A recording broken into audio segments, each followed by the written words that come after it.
Dans cette vidéo, nous vous présentons le jeu de rôle Democracity. Il s'agit d'un jeu de rôle dans lequel les élèves se mettent dans la peau d'hommes et de femmes politiques. Ils définissent leurs priorités politiques seuls, puis en groupe. Ils définissent un programme politique et terminent par construire une ville démocratique ensemble. Le jeu dure environ 3 heures, il est séquençable en 4 périodes de cours. Avant tout, préparez votre local et le matériel. Tout d'abord, vous aurez besoin d'une boîte de jeu Democracity. Vous y trouverez un manuel d'instruction et le matériel nécessaire à l'animation. En ce qui concerne le local, vous aurez besoin de 6 tables en tout. Une table au milieu qui sera destinée à la construction de la ville. Montez des bâtiments blancs et construisez une ville. 4 tables de partie sur la périphérie de la salle, sur laquelle s'installeront les 4 groupes d'élèves. Placez les lettres W, X, Y ou Z sur chacune des 4 tables afin de composer 4 groupes. Et enfin, une table sur laquelle vous disposez les bâtiments de couleur à plat. Il ne vous reste plus qu'à mélanger les cartes lettres pour former des groupes aléatoires et à photocopier les différents documents issus de la partie annexe du manuel d'instruction. Et maintenant, c'est parti pour le workshop. Commencez par la formation de groupes.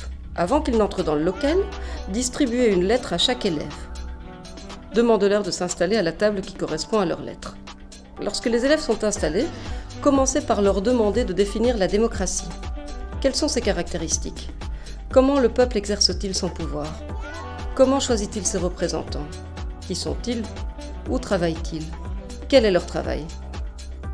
Ensuite, demandez aux élèves ce qu'ils pensent de la politique, des hommes et des femmes politiques, et inscrivez ces mots au tableau. Dites aux élèves que vous y reviendrez en fin d'activité et annoncez-leur qu'ils vont maintenant faire eux-mêmes de la politique. Distribuez à chaque élève une feuille priorité politique et donnez-leur la consigne suivante. Si vous pouviez décider pour votre pays, quels seraient les sujets pour lesquels vous pensez qu'il est vraiment urgent d'agir et de changer les choses ? Dites-leur de classer de 1 à 16 les thèmes politiques dans la colonne A. Le 1 représente le thème pour lequel ils considèrent qu'il est le plus urgent de faire quelque chose, et le 16, le thème le moins important à leurs yeux. Lorsque tous les élèves ont terminé de compléter la colonne A, annoncez-leur qu'à présent, ils vont faire le même exercice, mais en groupe. Dans la colonne B, ils devront parvenir à un classement commun. Attention, il y a 2 règles pour cette étape. On ne peut ni voter ni faire de moyenne. Ils doivent donc parvenir à un consensus. Lorsque les élèves ont terminé cette étape, dites-leur qu'ils sont maintenant 4 groupes avec leurs propres priorités politiques. Ils forment donc à présent l'esquisse de 4 partis politiques. En fonction de votre classe, vous pouvez aborder avec vos élèves les principaux partis belges et leurs priorités. Expliquez aux élèves qu'avant de passer à la phase suivante, ils vont se répartir différents rôles dans chacun des partis. Distribuez la feuille explicative des rôles et les cartes rôles. Pour les étapes de l'introduction, la définition des priorités politiques et la distribution des rôles, comptez une période de cours. Ça y est, les priorités sont définies, les rôles sont répartis, et les élèves sont maintenant prêts pour la rédaction du programme de parti. Expliquez aux élèves qu'ils vont maintenant établir le programme de leur propre parti politique en fonction de leurs priorités communes. Présentez-leur la feuille « Former un parti politique » et expliquez-la. Les élèves devront développer 5 dispositifs concrets. Un dispositif pour chacun des 5 premiers points de leur priorité politique commune. Par exemple, si le groupe a choisi le thème de l'environnement, le fait de réduire les déchets est trop général. Une mesure concrète pourrait être d'interdire l'usage de masques jetables dans le cadre privé. Lorsqu'ils auront défini leurs 5 dispositifs, ils devront trouver un nom, un logo et un slogan pour leur parti. Remettez ensuite une feuille de programme à chacun de secrétaires. Pour cette étape de rédaction du programme, il faudra compter une période de cours. Voilà, le programme est terminé. C'est le moment de l'assemblée plénière. Demandez aux élèves de s'installer par partie dans un grand cercle. Ce grand cercle représente le Parlement de Democracity. Les porte-paroles prennent la feuille de programme et les créatifs la feuille avec le nom et le logo du parti. Expliquez aux élèves qu'ils ont été élus sur base de leur programme et se trouvent donc au Parlement. À partir de maintenant, ils deviennent donc Mesdames et Messieurs les députés. Et l'animateur du débat sera Madame la Présidente ou Monsieur le Président du Parlement de Democracity. Le débat peut ensuite commencer. Demandez à un premier porte-parole de se lancer.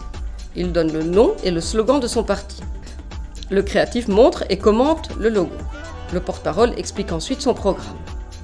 L'animateur prend note, récapitule le programme du parti et donne la parole aux autres partis pour qu'ils réagissent ou posent des questions. S'il n'y a pas de questions de la part des autres partis, l'animateur lance le mouvement en formulant lui-même des questions. Lorsque les débats sont terminés, expliquez aux élèves qu'ils vont maintenant choisir des bâtiments à mettre dans la ville sur base de leur programme. À ce moment-là, ils deviennent en quelque sorte le pouvoir exécutif. Vous pouvez donc profiter de cette étape pour expliquer le pouvoir exécutif aux élèves.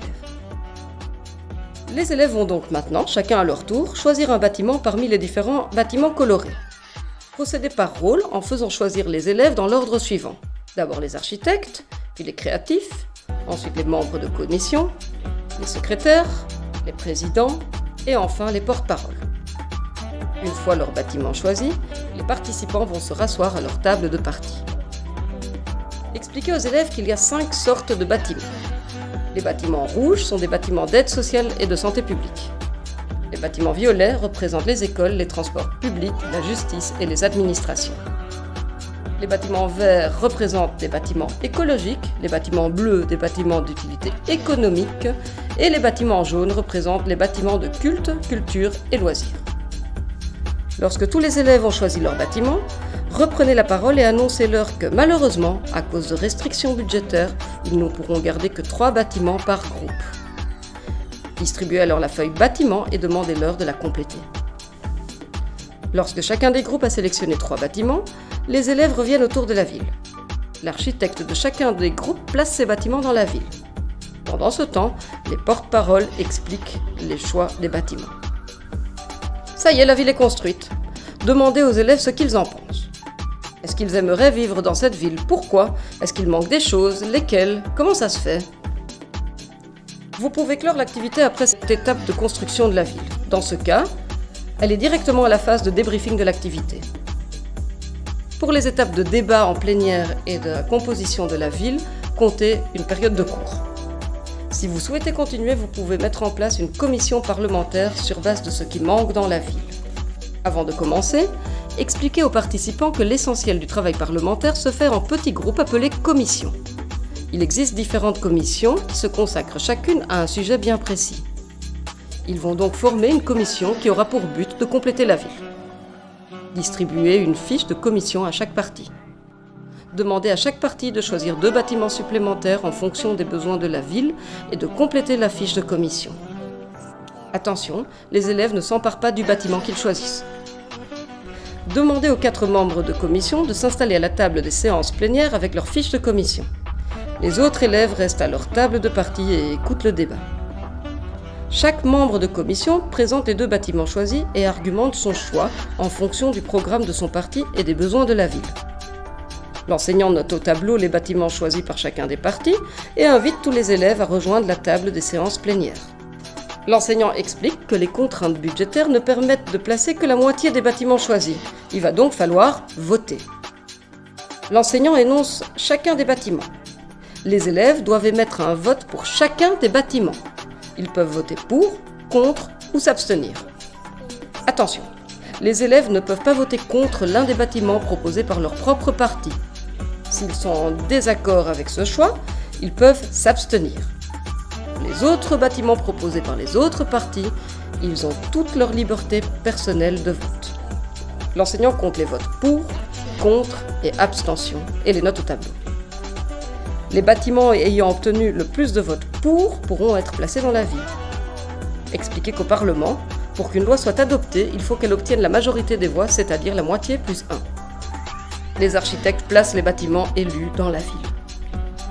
Le workshop est maintenant terminé. Pour procéder à l'évaluation de l'activité avec les élèves, posez-leur quelques questions telles que: qu'est-ce que les élèves ont retiré du jeu? Qu'ont-ils appris? Le jeu a-t-il modifié leur perception de la vie politique ou de la démocratie? Que pensent-ils à présent des mots inscrits au tableau en début d'activité? Vous pouvez aussi faire une évaluation du fonctionnement des groupes. Pour cela, utilisez la feuille de fonctionnement démocratique de mon groupe. Cette vidéo est terminée. Nous vous remercions de l'intérêt que vous portez à nos activités. Vous souhaitons un excellent workshop.